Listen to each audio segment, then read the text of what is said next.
Hello everyone. देखिएगा आज अपन start करने जा रहे हैं केमिकल इक्विलिब्रियम। ठीक है, सॉलिड स्टेट के साथ सेकंड पार्ट जो है इस यूनिट का वो है केमिकल इक्विलिब्रियम। इसमें थोड़ा सा कैलकुलेटिव पार्ट रहेगा, केपी केसी कैलकुलेशन का आएगा। पहले अपन जो है वो आसपास के जितने भी पॉइंट होंगे केपी केसी कैलकुलेशन के अलावा जितने भी पॉइंट होंगे उन पॉइंट्स पे बात करेंगे। लगभग इस चैप्टर में अपन 40, 45, 50 न्यूमेरिकल के आसपास अपन सॉल्व भी करेंगे, प्रीवियस ईयर के क्वेश्चंस भी करेंगे। ठीक है, और आपके सारे लॉजिकल अप्रोच जो है, सारे लॉजिकल कंसेप्ट है उसको क्लियर करने की मैं ट्राई करूंगा। ठीक है, चलो केमिकल इक्विलिब्रियम क्या होता है उसके बारे में तो अपन बाद में बात करेंगे, एक लेक्चर के बाद में ही बात करेंगे। पहले जो अपन मेन थीम जो है इस चैप्टर की उसके बारे में बात करते हैं, और वो है डिग्री ऑफ डिसोसिएशन या फिर वियोजन की कोटि अल्फा। डिग्री ऑफ डिसोसिएशन या फिर वियोजन की कोटि अल्फा।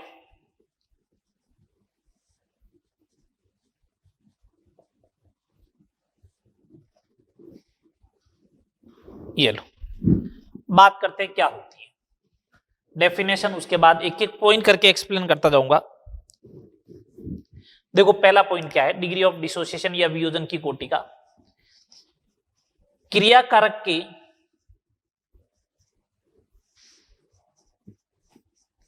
प्रत्येक मूल में से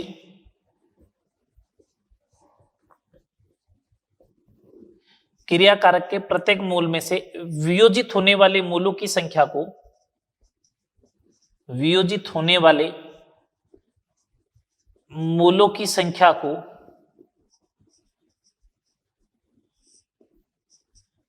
वियोजन की कोटि कहते हैं।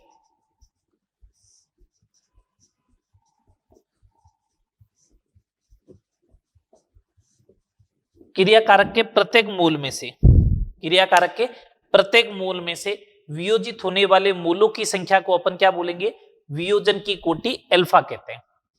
एक मूल क्रियाकारक में से कितने मूल वियोजित हो रहे, अल्टीमेटली बात यह है एक मूल रिएक्टेंट में से कितने मूल डिसोसिएट हो रहे, उसी को अपन क्या बोलते हैं, वियोजन की कोटि अल्फा बोलते हैं। तो अल्फा इज इक्वल टू क्या होना चाहिए फिर, वियोजित होने वाले मूलों की संख्या, वियोजित होने वाले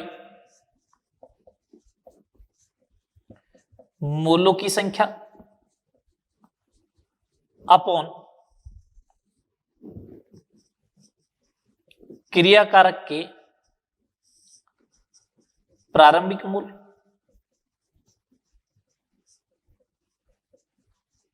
ये हो जाएगा, परसेंटेज में चाहिए तो 100 का मल्टीप्लाई कर देना। सेकंड नंबर बात देखें, अल्फा की जो वैल्यू होती है वो 0 से ज्यादा लेकिन 1 से या 1 के बराबर हो सकती है।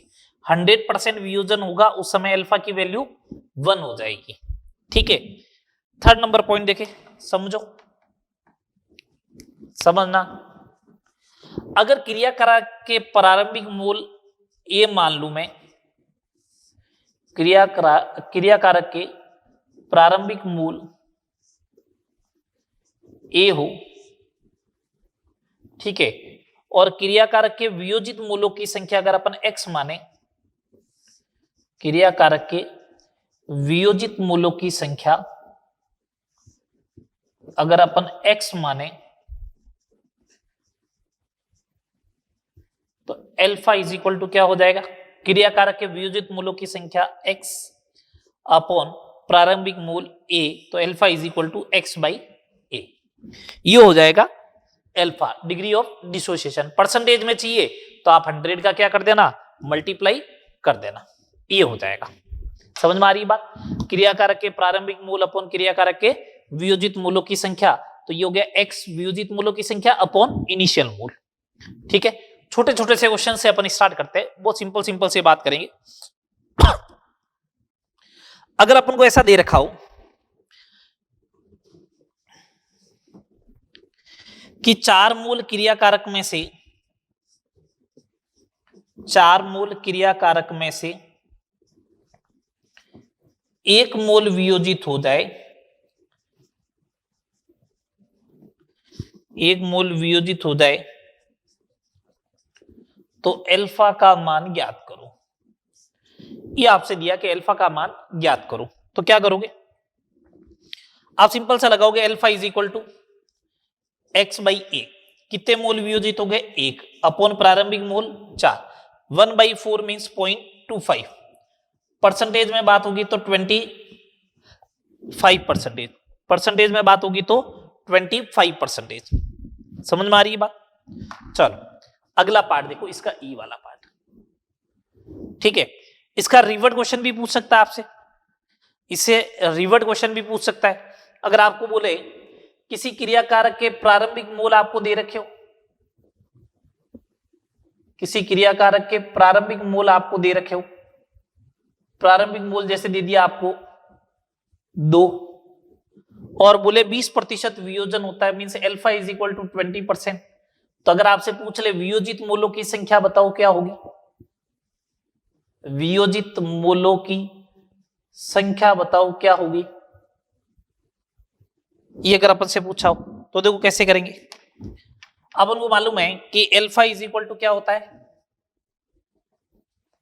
एक्स बाई ए होता है। तो अल्फा 0.2 एक्स वियोजित मोल अपॉन प्रारंभिक मोल 2, तो X is equal to 0.4 mole. X is equal to कितना हो जाएगा? 0.4 मोल हो जाएगा। समझ में आ रही बात? एक्स बराबर 0.4 मोल हो जाएगा। चलो नेक्स्ट पार्ट देखो। एक इस टाइप की रिएक्शन दे रखी हो, ए कन्वर्ट हो रहा है बी में, टी बराबर 0 टाइम पे, इसके 4 मोल दे रखे हो, ये 0 है। अल्फा आपको जो है वो दे रखा है 25%। तो आपको बोला टी बराबर टी टाइम पे इनके मोलों की संख्या लिखनी है आपको। ठीक है, बिल्कुल। पहले आप ये कैलकुलेट करो कि कितना डिसोसिएट होगा। अल्फा दे रखा 25%, तो सिंपल सा मीनिंग यही हुआ ना, अल्फा 25% दे रखा, तो 4 का 25% कितना होता है? 1। आप चाहो तो इधर साइड में कैलकुलेट कर लो, अगर आपको नहीं समझ में आता और आपको लगता है कि नहीं मेरे को समझ में नहीं आ रहा है, ये लिखा हुआ है alpha is equal to x by a. तो यहाँ पे x बराबर क्या होगा? a into alpha. ए की वैल्यू 4, अल्फा की वैल्यू 0.25, तो x बराबर कितना आएगा? 1। 4 माइनस 1। अब कुछ लोगों को यहां समझ में नहीं आता क्या लिखना चाहिए, तो मैंने बोला यहाँ पे y मोल लिख दो। कितना मोल लिखो? y। अपन ने मोल में पढ़ा ना, जो मोल वियोजित होंगे और जो मोल बनेंगे उसका रेशियो वही होना चाहिए जो स्टोइकियोमेट्रिक गुणांक का होता है। तो यहाँ पे 1 टूटा, उधर y बनेगा, इनका रेशियो वही होगा जो स्टोइकियोमेट्रिक कोएफिशिएंट होगा 1:1। तो इसका मतलब y इज इक्वल टू क्या होगा? 1। तो यहाँ पे भी क्या आना चाहिए? 1 ही आएगा। अगर ऐसा हुआ तो देखो इसकी वैल्यू तो आ गई 3 और ये 1 है ही, सही बात। चलो आगे देखो, EFG वाला पार्ट देखो इसका। 2A कन्वर्ट हुआ B में, ये लो 2A कन्वर्ट हुआ B में। ठीक है, T is equal to 0 time पे इसका 6 मोल दे रखा है, इसका 0 दे रखा है। अपन को ये बोला कि अल्फा जो है वो 30% है, तो मोलों की संख्या लिखो T equal to T time पे। लिख देंगे कैसे? अल्फा 30% है, तो 6 का 30% कैलकुलेट कर लो पहले जल्दी से। 6 का अगर 30% कैलकुलेट करोगे तो आपको लगेगा 6 का 30% जो होता है वो 1.8 होता है। कितना होता है? 1.8। तो लो ये 6 माइनस 1.8 वियोजित हो जाएगा। यहां से अगर 1.8 डिसोसिएट हुआ है ना, तो उधर y बनेगा, तो रेशियो क्या रहेगा? 2:1। तो y इज इक्वल टू कितना आ गया? 0.9। तो यहाँ पे कितना लिखना है? 0.9। यहाँ पे कितना लिखना है? 0.9। बस अब इनकी जगह आप वैल्यू पुट कर दो, इसको हटा दो वापस, तो इनकी जगह वैल्यू हो जाएगी, ये कितना हो जाएगा अपना? 6 माइनस 1.8 4.2 और ये 0.9 है ये। बस अगर ये लिखना आ गया ना तो केमिकल इक्विलिब्रियम बहुत सिंपल सा टॉपिक हो जाएगा। अगर ये लिखना आया तब तो, और अगर ये लिखना नहीं आता है तो केमिकल इक्विलिब्रियम बहुत डिफिकल्ट टास्क होने वाला आप लोगों के लिए। ठीक है, चलो आगे देखो और देखो, A कन्वर्ट टू B,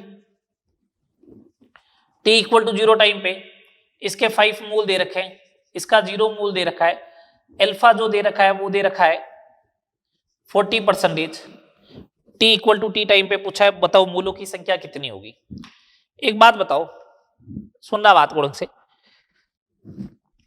मेरे को एक बात बताओ कि ए बराबर 5 मोल दे रखा है स्टार्टिंग में, अल्फा 40% दे रखा है, तो 5 का 40% कितना होगा 2, तो 2 मोल वियोजित होंगे इधर से, यहां 2 मोल वियोजित होंगे, तो इधर 4 नहीं बनेंगे क्या, डबल बोलो, तो ये कितने मोल हो गए 5 - 2 = 3, और इधर कितने मोल आ गए 4 मोल आ गए, उधर कितने मोल आ गए 4 मोल आ गए।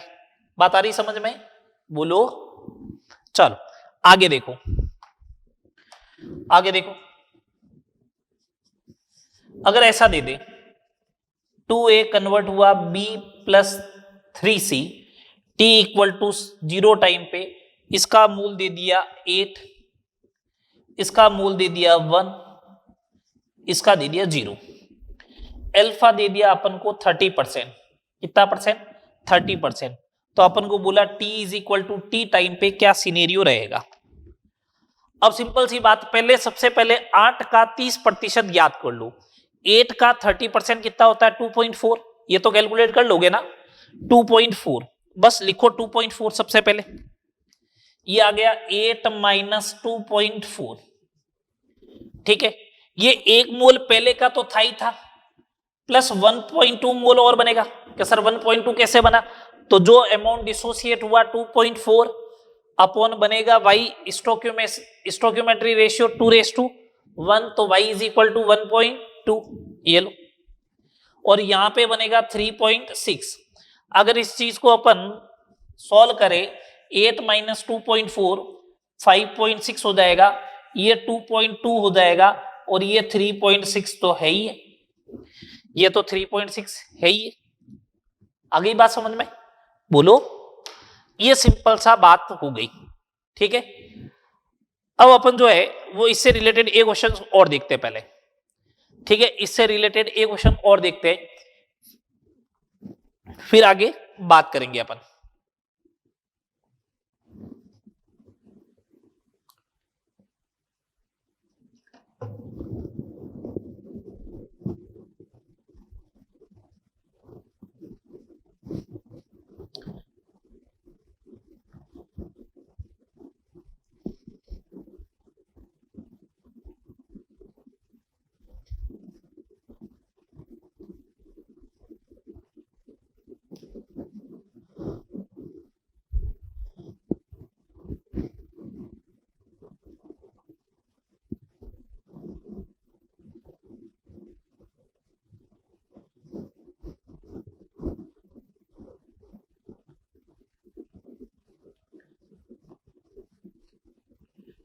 ये क्वेश्चन और देखते हैं जिसमें अल्फा कैलकुलेट कराने का बोला जाएगा, अल्फा क्या करवाया जाएगा आपसे, कैलकुलेट करवाया जाएगा। चलो करते हैं, बात करते हैं, अल्फा कैलकुलेट करने की बात करते हैं अपन। चलो लिखो नेक्स्ट, एक अच्छी सी प्रॉब्लम देखिए, एक रिएक्शन दे रखी है 2a कन्वर्ट हुआ b + 4c में t = 0 टाइम पे, इसके दे रखे आपको 8 मोल, 6 मोल ले लो,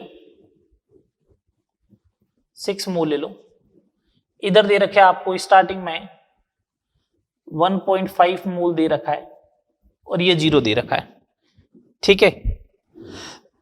t = t टाइम पे अपन को दे रखा है, अपन को ये दे रखा है,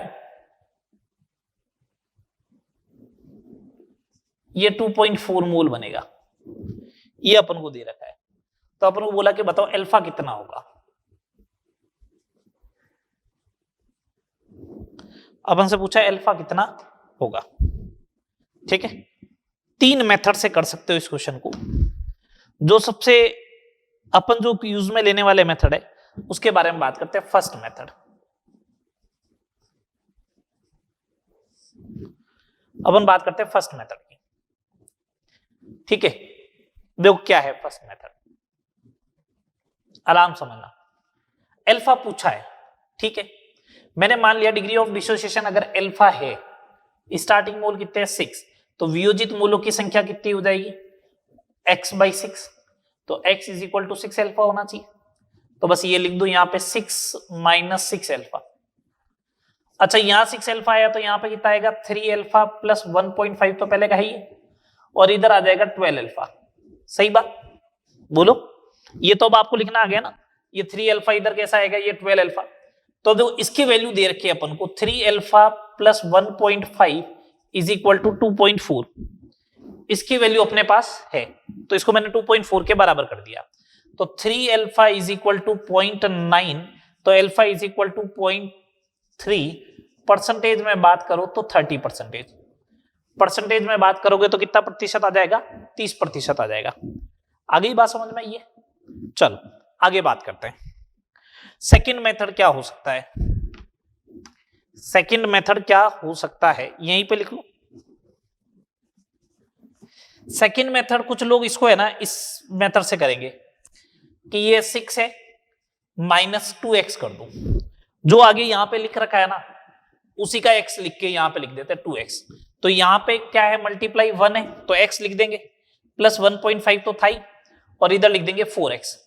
क्या x डिग्री ऑफ डिसोसिएशन है क्या, नहीं है। डिग्री ऑफ डिसोसिएशन वियोजन की कोटि तो अल्फा होती है, वो अल्फा किसके बराबर होगा, वियोजित मोल 2x अपॉन प्रारंभिक मोल 6, तो x/3 होगा अल्फा। तो अल्फा क्या होगा, x/3।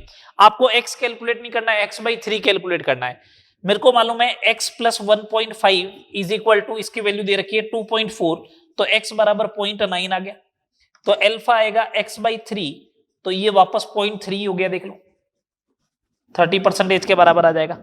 किसके बराबर आ जाएगा, 30% के बराबर आ जाएगा। बोलो तीसरा मेथड ये हो सकता है, थर्ड मेथड ये हो सकता है, क्या आप इसको ऐसे ही लिखो 6 माइनस x लिख दो, ठीक है। तो यहां पे 1.5 पहले का था, यहां पे x/2 लिखेगा, यहां पे 2x लिखेंगे। सही है ना, ये भी तो यहां पे अगर x माइनस करके लिखा है तो यहां पे फिर x/2 ही आना चाहिए, और इधर 2x। इसकी वैल्यू दे रखी है अपन को 1.5 plus x/2 is equal to 2.4, तो x/2 इज इक्वल टू 0.9, तो x is equal to 1.8। Alpha होगा x/6, तो alpha is equal to 1.8 divide by 6 is equal to 0.3। बोले तो परसेंटेज 30। कितना परसेंटेज आ जाएगा, 30। किसी भी मेथड से करो आंसर सेम आएगा। यहां तक बात समझ में आई, बोलो। चलो आगे बात करते हैं। अगर यहां तक बात तुम्हें समझ में आई है तो आगे बात करते हैं।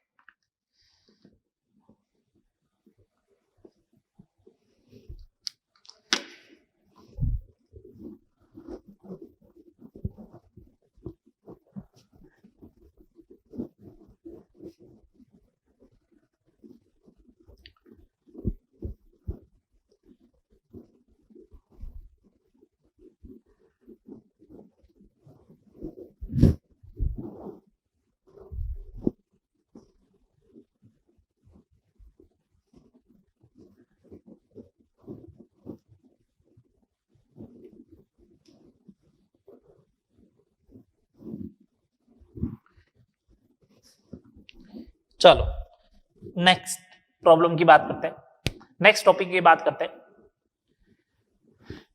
अल्फा एवं वाष्प घनत्व में संबंध क्या होगा।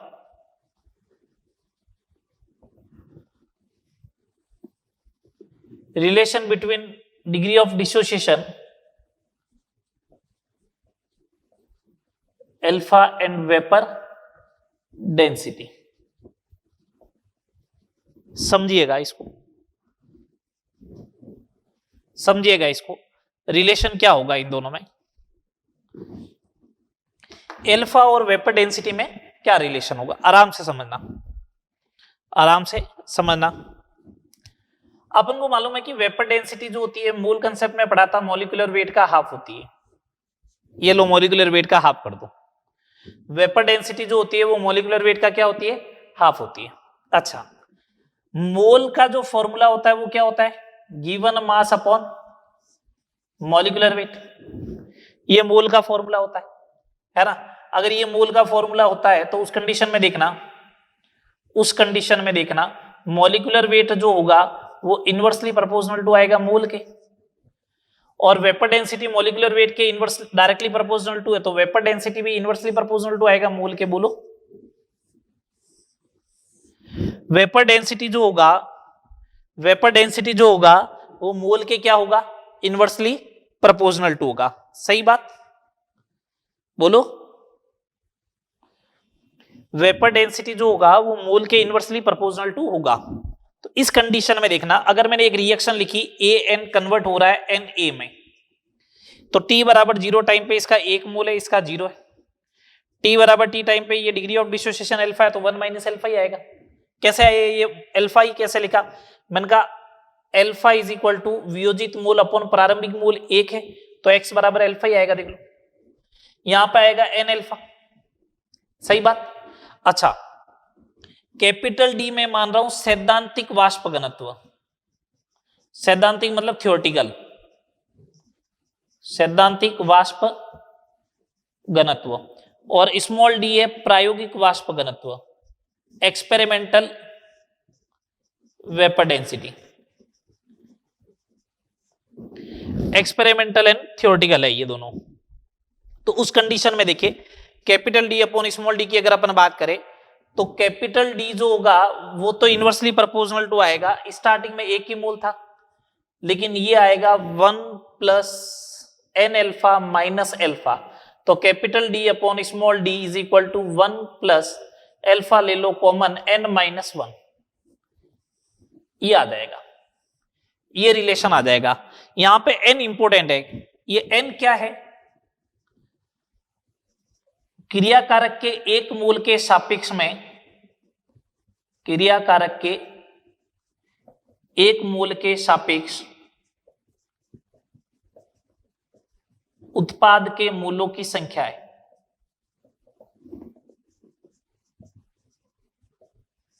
क्रियाकारक के एक मोल के सापेक्ष उत्पाद के मोलों की संख्या क्या है, एन है।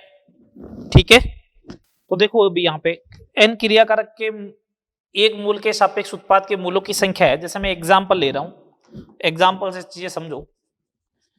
अगर अपन ये लेते हैं कि N2O4 है और 2 टाइम्स NO2 में जाता है, तो यहाँ पे N की वैल्यू क्या होगी, एक मोल के सापेक्ष यहाँ पे 2 मोल बन रहे हैं, तो N की वैल्यू क्या हो जाएगी 2। Capital D upon small D is equal to 1 plus alpha, N की वैल्यू 2 minus 1, capital D upon small D is equal to 1 plus alpha. ठीक है, चलो सेकंड एग्जांपल समझो, सेकंड एग्जांपल और समझो। अगर मैंने एग्जांपल ऐसा लिया कि 2 टाइम्स SO3 गैस जो है वो डिसोसिएट हो रहा है 2 times SO2 gas plus O2 gas के अंदर, तो इसके लिए N जो होगा, उत्पाद में 3 मोल बन रहे हैं लेकिन क्रियाकारक के 2 मोल है, तो एक मोल के सापेक्ष कितना हो जाएगा 3/2। तो capital D upon small D is equal to 1 plus alpha 3/2 minus 1, capital D upon small D is equal to 1 plus alpha by 2 हो जाएगा। ये लो, ठीक है। एक एग्जांपल और देखो, PCl5 गैस ले लिया अगर आपने, ये कन्वर्ट हो रहा है PCl3 gas plus Cl2 gas में, तो N की वैल्यू कितनी हो जाएगी 2, 1 और 1 2 मोल, क्रियाकारक का 1 मोल है तो डिवाइड बाई 1 ही आएगा। Capital D upon small D is equal to 1 plus alpha 2 minus 1, capital D upon small D is equal to 1 plus alpha हो जाएगा। सही बात, ये इस टाइप से हो जाएंगे। ठीक है बात, चले आगे, आगे करें बात। आगे देखो, अब इससे रिलेटेड अपन क्वेश्चंस देखते हैं। ये जो अभी तक पढ़ा है ना, इससे रिलेटेड अब अपन क्वेश्चंस देखेंगे। एक सिंपल सा क्वेश्चन देखते हैं। सबसे पहले अपन एक सिंपल सा क्वेश्चन की बात करता हूं। अगर आपको ऐसा दे दे, पहला क्वेश्चन कि capital D upon small D is equal to 1 plus alpha N minus 1 किसके लिए, किस रिएक्शन के लिए या किसके लिए वैलिड है, अगर ऐसा दे दे तो देखो, और फर्स्ट ऑप्शन ऐसा दे रखा हो एन, दो रिएक्टेंट की साइड में सबके 1 मोल ही दे रखे हैं, तो इसका मतलब प्रोडक्ट की साइड में n मोल बनने चाहिए।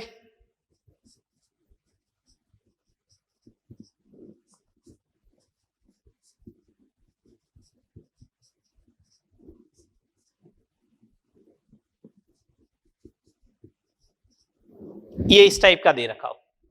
अब आपसे पूछा है किस रिएक्शन के लिए ये इक्वेशन जो है वो वैलिड है, तो अपन को तो मालूम है कि इसका मतलब क्रियाकारक का एक मोल है सबके लिए, तो उत्पाद की साइड में टोटल मोल कितने बनने चाहिए, n। यहाँ पे n/2 प्लस n/3, अगर n/2 प्लस n/3 की बात करें तो यहाँ पे बनेगा 5n/6 उत्पाद की साइड में, n तो नहीं है, ये बन जाएगा डेढ़ और आधा 2 मीन्स 2n नहीं बैठेगा, 3n/4 प्लस n/4 n हो जाएगा, इधर 2n हो जाएगा, तो उत्पाद की साइड में n मोल किसके लिए आया, C के लिए, तो अपना आंसर क्या हो जाएगा, C, third option is correct. समझ में आई बात, बोलो। ये इस टाइप से क्वेश्चन है। आगे देखो,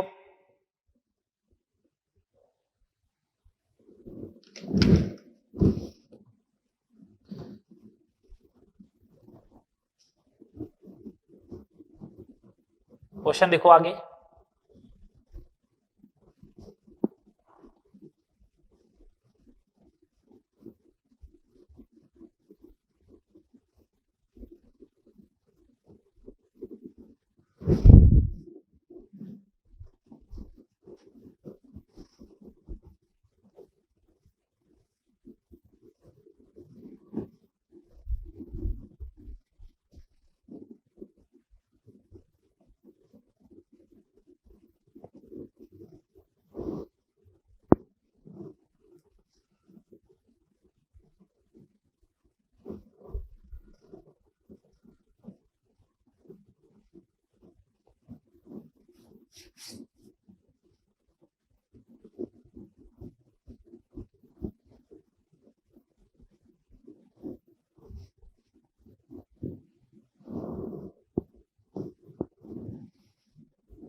चलिए आगे देखते हैं।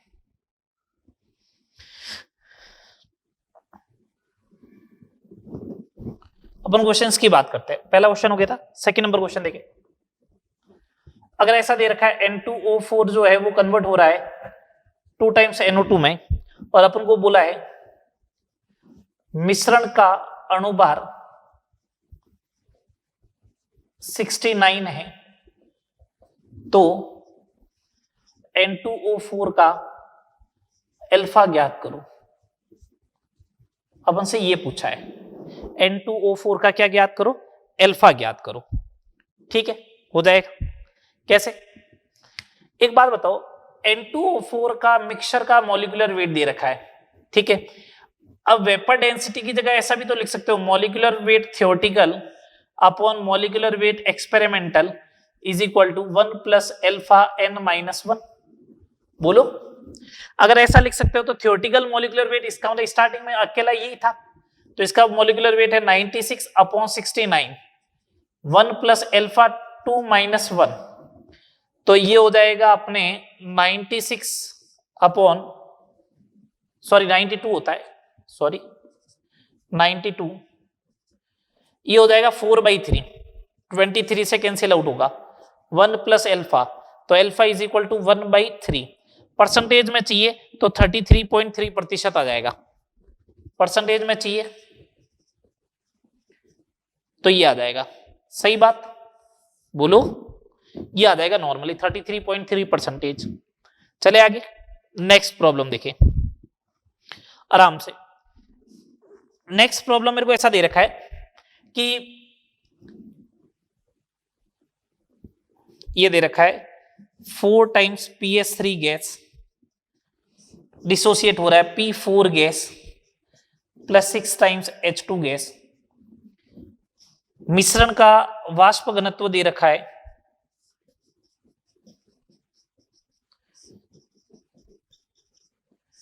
मिश्रण का वाष्प घनत्व दे रखा है 12 है, तो PS3 का अल्फा ज्ञात करो। ये अपन से पूछा है, PS3 का क्या कैलकुलेट करना है अपन को, अल्फा कैलकुलेट करना, ये पूछा जा रहा है। ठीक है, अपन को मालूम है कि प्रोडक्ट की साइड में कितने मोल बन रहे हैं, 1 और 6 7 मोल बन रहे हैं, 4 के करस्पॉन्डिंग 7 बन रहे हैं, तो इसका मतलब n की वैल्यू कितनी होगी, n is equal to 7/4, n is equal to 7/4 हो जाएगा। सही बात। तो देखो, अच्छा मॉलिक्यूलर वेट इसका इनिशियल में कितना है 34, अगर इसका 34 है तो capital D is equal to 34 divide by 2 is equal to 17, तो capital D upon small d is equal to 1 plus alpha n 7/4 minus 1, तो ये हो गया 17 डिवाइड बाई 12 1 प्लस एल्फा, ये हो गया 3/4, तो ये हो जाएगा 5/12 is equal to 3 alpha by 4, ये हो जाएगा alpha is equal to 5/9। Percentage में चाहिए तो ये आ जाएगा अपने पास 55.5%। बोलो, ये आ जाएगा अल्फा इज इक्वल टू 55.5%। कोई डाउट नहीं? चले नेक्स्ट प्रॉब्लम देखें। मेरे को नेक्स्ट प्रॉब्लम में ऐसा दे रखा है,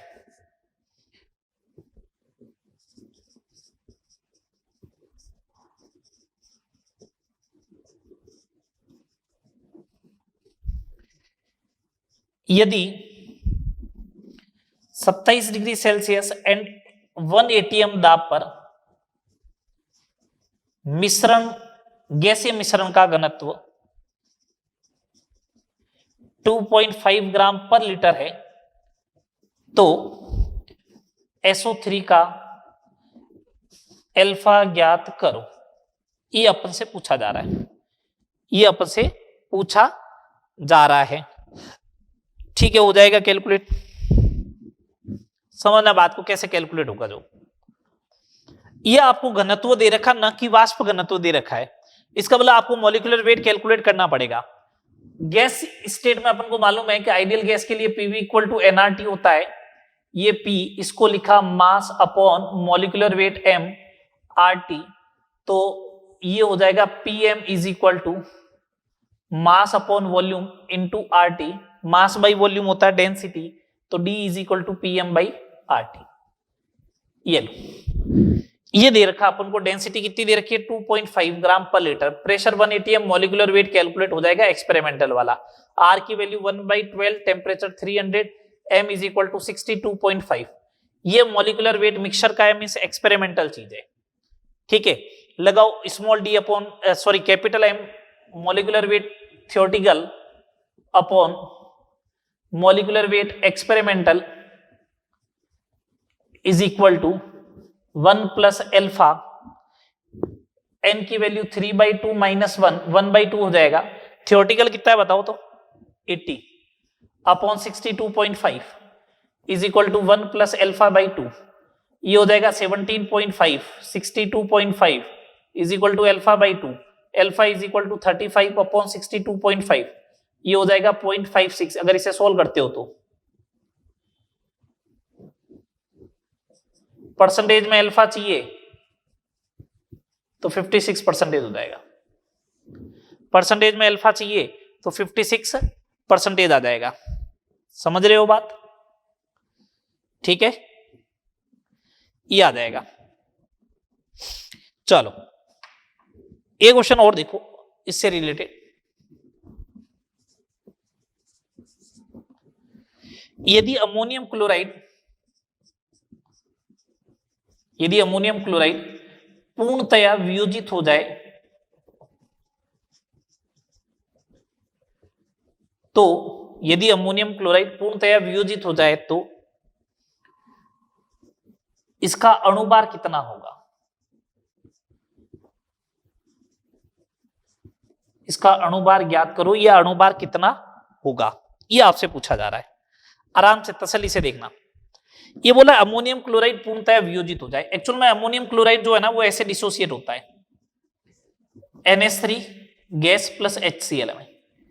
अब ये पूर्णतः वियोजित हो गया, इसका मतलब अल्फा 1 है या फिर 100% है। तो n की वैल्यू कितनी हो गई 2 हो गई, n की वैल्यू कितनी हो गई 2 हो गई।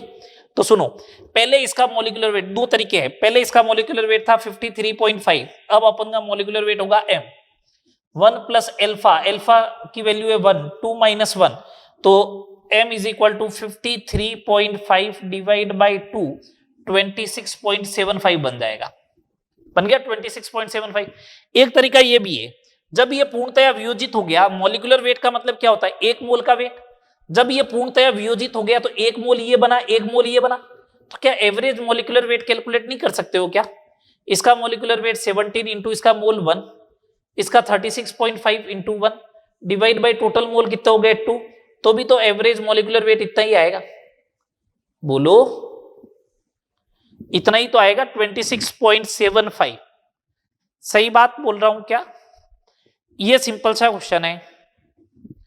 आगे बात करते हैं, एक क्वेश्चन और देखो, क्वेश्चन नंबर 6। यहां पे देखना,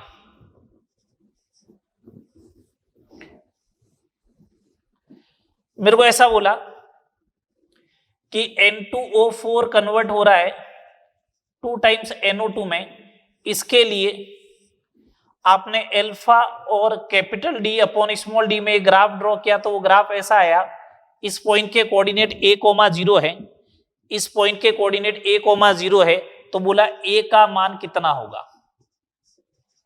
ऐसा अपन से पूछा गया कि a का मान कितना होगा, बताओ। देखिए a का मान कितना होगा, आराम से तसल्ली से, a का मान कितना होगा ये अपन से पूछा जा रहा है।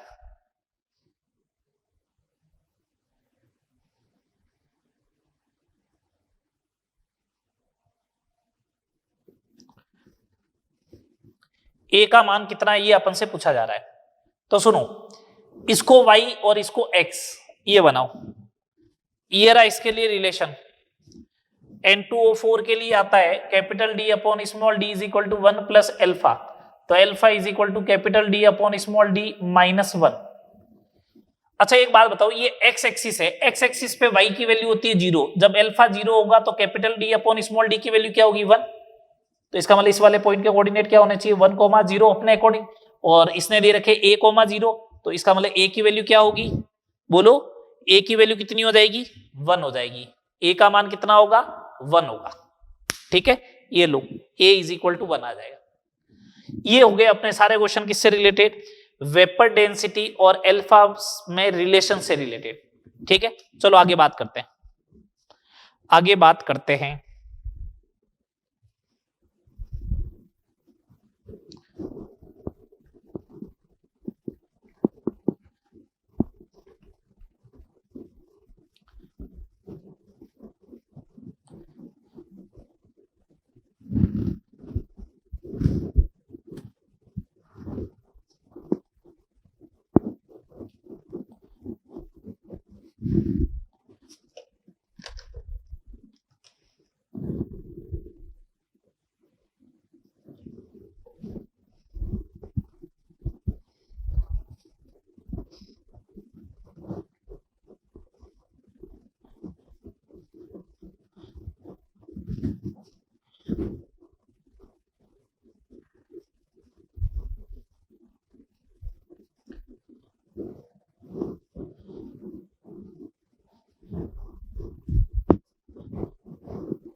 नेक्स्ट हेडिंग लगाओ reversible irreversible reaction. Next heading लगाए reversible and irreversible reaction. Next heading लगाओ रिवर्सिबल इरिवर्सिबल रिएक्शन, उत्क्रमणीय रिवर्सिबल एंड इरिवर्सिबल रिएक्शन, उत्क्रमणीय एवं अनुत्क्रमणीय अभिक्रिया।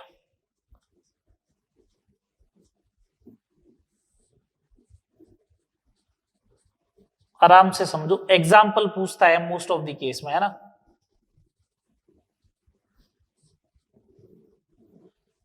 दो 6 क्वेश्चन तो मैंने अभी करवाए, मैं आपको कह रहा हूं कि इस चैप्टर में लगभग 50 क्वेश्चन मैं करवा दूंगा। 6 क्वेश्चन तो जो क्वेश्चन लिखे हुए थे, एग्जाम्पल देखो, डिग्री ऑफ डिसोसिएशन कैलकुलेट करवाने के 5-6 एग्जाम्पल उसके करवाए थे, ऐसे देखे तो 10-12 क्वेश्चन हो गए। ठीक है, बहुत सारे क्वेश्चंस की बात करेंगे आराम से, जिससे पूरा चैप्टर ही क्लियर हो जाए आपका। चलो रिवर्सिबल एंड रिवर्सिबल रिएक्शन है क्या? रिवर्सिबल रिएक्शन उसको बोलते हैं जो दोनों डायरेक्शन में क्या करे, प्रोसीड करे। जो दोनों डायरेक्शन में प्रोसीड करे ऐसी रिएक्शन को अपन क्या बोलते हैं? रिवर्सिबल रिएक्शन बोलते हैं। तो ऐसी अभिक्रिया जो दोनों दिशाओं में गतिशील होती है, ऐसी अभिक्रिया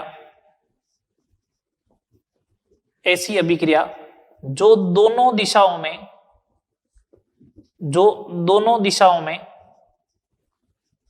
गतिशील होती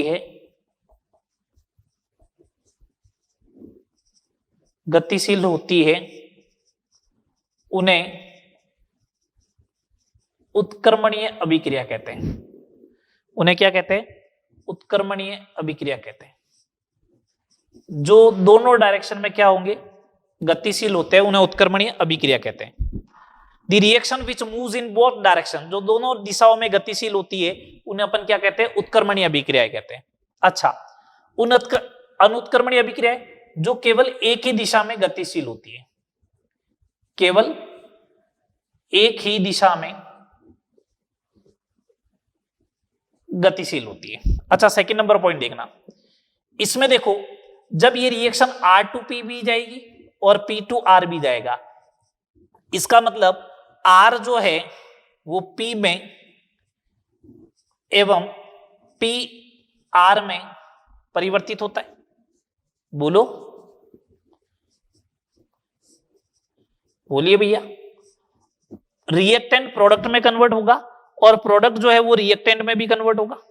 सही बात, रिएक्टेंट प्रोडक्ट में कन्वर्ट होगा एवं प्रोडक्ट वापस रिएक्टेंट में भी कन्वर्ट होगा। हाँ, इधर रिएक्शन केवल R टू P ही जाएगी, इसका मतलब R P में परिवर्तित होता है, बस R जो है वो P में परिवर्तित होता है, बस ये बात रहेगी। P वापस R में परिवर्तित नहीं होगा। अच्छा, थर्ड नंबर पॉइंट, ये अभिक्रियाएं जो है कौन सी? उत्क्रमणीय अभिक्रियाएं। इनको डबल एरो के थ्रू शो करते हैं और इनको एक सिंपल एरो के थ्रू शो करेंगे। इनको डबल एरो के थ्रू और इनको एक सिंपल एरो के थ्रू शो करेंगे। बात आ रही समझ में? फोर्थ नंबर पॉइंट देखना, अगर इसमें R और P दोनों अभिक्रिया चलनी चाहिए, रिएक्टेंट प्रोडक्ट में और प्रोडक्ट R में कन्वर्ट होना चाहिए, तो उसके लिए एक बात बताओ, क्या कभी रिएक्टेंट 0 हो गया तो इसका मतलब रिएक्शन तो कंप्लीट हो गई? रिएक्शन कंप्लीट हो जाएगी। तो रिएक्शन जब कंप्लीट हो जाएगी तो फिर R P में कैसे बदलेगा? R तो 0 है। तो रिएक्शन कभी कंप्लीट नहीं हो, रिएक्शन कभी कंप्लीट नहीं हो तो इसका मतलब अल्फा कभी 100% नहीं हो। बोलो, तो इसका अल्फा कभी 100% नहीं होना चाहिए। ये जो रिएक्शन है इनका अल्फा जो होगा वो कभी भी 100% नहीं होगा, इसका मतलब कभी भी पूर्ण नहीं होती है। ये रिएक्शन है कभी भी पूर्ण नहीं होती है, नेवर कंप्लीटेड, कभी भी पूर्ण नहीं होती है। अच्छा, ये रिएक्शन है, इनका अल्फा 100% हो सकता है, मे बी हो सकता है, इनका अल्फा 100% हो गई होगा। 100% होगा तभी तो जो है 100% होगा तभी तो रिएक्शन R से P में जाएगी और कुछ समय बाद में रिएक्शन कंप्लीट हो जाएगी। एक बात और सुने, अगर ये रिवर्सिबल रिएक्शन है, सुने बात कुड़ंग से, अगर रिवर्सिबल रिएक्शन है और ये कंप्लीट होती है, अल्फा 100% है, इसका मतलब रिएक्टेंट जो है वो पूरा अगर खत्म होता है इरिवर्सिबल रिएक्शन में, इरिवर्सिबल की बात कर रहा हूं, इरिवर्सिबल में अगर रिएक्टेंट पूरा खत्म होता है, इसका मतलब कोई न कोई तो लिमिटिंग रिएजेंट हो गई होगा, है ना? कोई न कोई तो लिमिटिंग रिएजेंट होगा। अच्छा, इसके अंदर जब इसका अल्फा 100% है ही नहीं, ये रिएक्शन पूरी होती ही नहीं है, तो उस कंडीशन में इसका अल्फा कभी भी जो होगा, इसका अल्फा कभी 100% नहीं है, तो कोई भी लिमिटिंग रिएजेंट नहीं होगा। तो ना तो कोई लिमिटिंग रिएजेंट होगा और ना ही कोई एक्सेस रिएजेंट होगा, ना कोई आदिक्य अभिकर्मक है ना कोई सीमांत अभिकर्मक है। किसके अंदर? रिवर्सिबल के अंदर। इरिवर्सिबल के अंदर सीमांत अभिकर्मक होगा, है ना? इरिवर्सिबल के अंदर सीमांत अभिकर्मक होगा। ठीक है, चलो अपन बात करते हैं एग्जाम्पल की, रिवर्सिबल और इरिवर्सिबल के। ये बातें सारी समझ में आ गई ना? उत्क्रमणीय अभिक्रिया ऐसी अभिक्रिया होती है जो दोनों दिशाओं में गतिशील होगी, आर से पी भी बनेगा, पी से आर भी बनेगा, मतलब फॉरवर्ड और बैकवर्ड दोनों में जाएगी। जबकि irreversible reaction only for moves in one direction, केवल एक ही दिशा में गतिशील होगी। ठीक है। हाँ, जब आपको ऐसा एग्जांपल दिया जाएगा ना कि रिवर्सिबल है या इरिवर्सिबल है, तब कभी वो डबल एरो लगा के नहीं देगा, आपको खुद को पहचानना पड़ेगा उसमें से।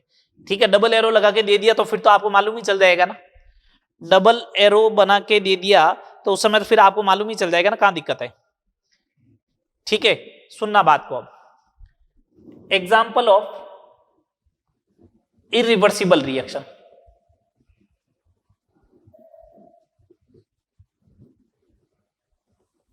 इरिवर्सिबल रिएक्शन के एग्जाम्पल देख लो कि इरिवर्सिबल के एग्जाम्पल कौन से होंगे। ठीक है, पहला एग्जाम्पल, खुले पात्र में गर्म करना, heating in open container, heating in open container, खुले पात्र में गर्म करना। अच्छा, खुले पात्र में गर्म करने पर होगा क्या देखना, ये कैल्शियम कार्बोनेट है, सॉलिड है, अगर आपने इसे हीट किया और ओपन कंटेनर रखा, ठीक है, तो ये कैल्शियम ऑक्साइड बनेगा। जब कंटेनर खुद खुला है तो जो CO2 गैस बनेगी वो तो ऊपर चली जाएगी, ऊपर चली जाएगी, इसका मतलब एस्केप हो जाएगी। तो अब CO2 अंदर है ही नहीं, ये जब है ही नहीं तो आपस में रिएक्ट करेगा क्या, नहीं करेगा। ये रिएक्ट नहीं करेगा तो रिएक्शन वापस बैकवर्ड में आएगी क्या, नहीं आ सकती। समझ में आई बात। Second number reaction, second number combustion reaction, दहन अभिक्रिया। जितनी भी दहन अभिक्रिया होती है इस दुनिया की, वो सारी की सारी जो होती है वो इरिवर्सिबल है। ठीक है, जितनी भी कंबशन रिएक्शन है इस दुनिया की, दहन अभिक्रिया है, वो सारी की सारी कैसी है, सारी की सारी कैसी है मालूम है, इरिवर्सिबल है। अगर मैं 10 रुपए का नोट लूं और उसको जलाऊं, कंबशन हो गया। अब जो राख बची है, क्या उससे वापस 10 रुपए का नोट बना सकते हो? जो कहता ना मैं जादू दिखाता हूं, उसको आप ले जाके दो, क्या बना देगा क्या वो? नहीं। इसका मतलब रिएक्शन कैसी है, वो इरिवर्सिबल है। जितनी भी कंबशन रिएक्शन होती है वो इरिवर्सिबल होती है। CH4 का कंबशन करवाओ, CO2 बनेगा प्लस H2O बनेगा, ये कंबशन रिएक्शन है। इस कंबशन रिएक्शन में इरिवर्सिबल का एग्जाम्पल हो जाएगा। थर्ड, उदासीनीकरण, उदासीनीकरण अभिक्रिया, neutralisation reaction of strong acid strong base, प्रबल अम्ल प्रबल क्षार की उदासीनीकरण अभिक्रिया। प्रबल अम्ल कौन? इनऑर्गेनिक एसिड HCl हो गया। प्रबल क्षार कौन? NaOH हो गया। रिएक्शन करवाई, NaCl प्लस क्या बनेगा? वाटर बनेगा। जब अम्ल एवं क्षार अभिक्रिया करते हैं, जब अम्ल एवं क्षार अभिक्रिया करके लवण एवं जल का निर्माण करते हैं तो साथ में उष्मा भी उत्सर्जित करते हैं। इस अभिक्रिया को जो है वो उदासीनीकरण अभिक्रिया कहते हैं। इस अभिक्रिया को क्या कहते हैं? उदासीनीकरण अभिक्रिया कहते हैं। इस उदासीनीकरण अभिक्रिया के अंदर, इस उदासीनीकरण अभिक्रिया जो है वो इरिवर्सिबल है, लेकिन किसकी? Only for strong acid strong base के सॉल्ट की। क्योंकि ये जो सॉल्ट बना ना, स्ट्रॉन्ग एसिड स्ट्रॉन्ग बेस से बना है, इसका वापस हाइड्रोलाइसिस नहीं होगा। ये आयोनिक इक्विलिब्रियम में भी पढ़ाएंगे कि ये NaCl जो है वो स्ट्रॉन्ग एसिड स्ट्रॉन्ग बेस का सॉल्ट है, तो इसका वापस हाइड्रोलाइसिस नहीं होगा, इसका हाइड्रोलाइसिस नहीं होगा। समझ में आ रही है बात? चले आगे। फोर्थ नंबर, अवक्षेपण अभिक्रिया। जितनी भी अवक्षेपण अभिक्रिया होती है, प्रेसिपिटेट रिएक्शन होती है,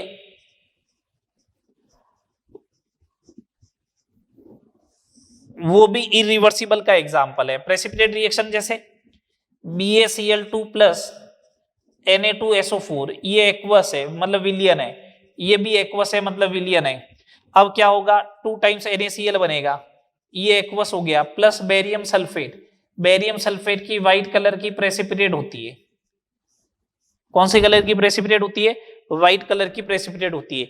अब ये PPT बन गई, अवक्षेप बन गया, वापस BaCl2 और Na2SO4 नहीं बना सकता ये अवक्षेप। बात आ रही समझ में? बोलो। नेक्स्ट फिफ्थ नंबर बात करें तो रेडॉक्स अभिक्रिया है।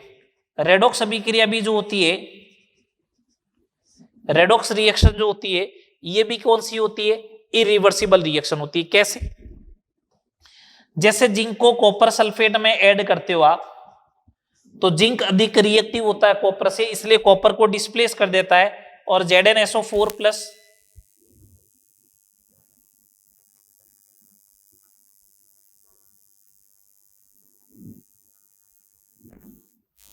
जिंक जो है वो ज्यादा रिएक्टिव है, इसलिए कॉपर सल्फेट के सॉल्यूशन में से कॉपर को रिप्लेस कर देगा, लेकिन कॉपर वापस ZnSO4 के सॉल्यूशन में से जिंक को रिप्लेस नहीं कर पाएगा। ये 5 एग्जाम्पल जो है वो इरिवर्सिबल रिएक्शंस के एग्जाम्पल है। ठीक है, ये 5 एग्जाम्पल इरिवर्सिबल के हैं। तो रिवर्सिबल के कौन से होंगे, आओ देखो। ये 5 इरिवर्सिबल के एग्जाम्पल है, 5 टाइप की रिएक्शंस है ये बेसिकली। तो next example of reversible reaction, reversible के कौन से होंगे, आओ समझो। पहला, heating in close container, heating in close container. अगर आप क्लोज कंटेनर में हीटिंग करते हो, यही रिएक्शन वापस ले लो और क्लोज कंटेनर में ले लिया, तो ये जो CO2 गैस होगी वो एस्केप नहीं होगी, कंटेनर से बाहर नहीं जाएगी। तो CO2 गैस वापस रिएक्ट करके और क्या बना लेगा, कैल्शियम कार्बोनेट बना लेगा। सेकंड नंबर, न्यूट्रलाइजेशन,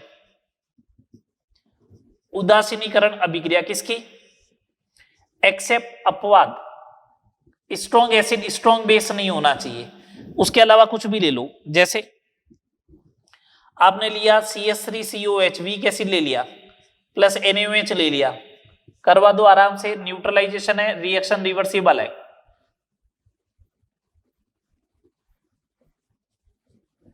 रिएक्शन कैसी है, रिवर्सिबल। वो जो सॉल्ट बनाया ना CH3CONA, इसका हाइड्रोलाइसिस होगा, आप इसका हाइड्रोलाइसिस पढ़ते भी हो।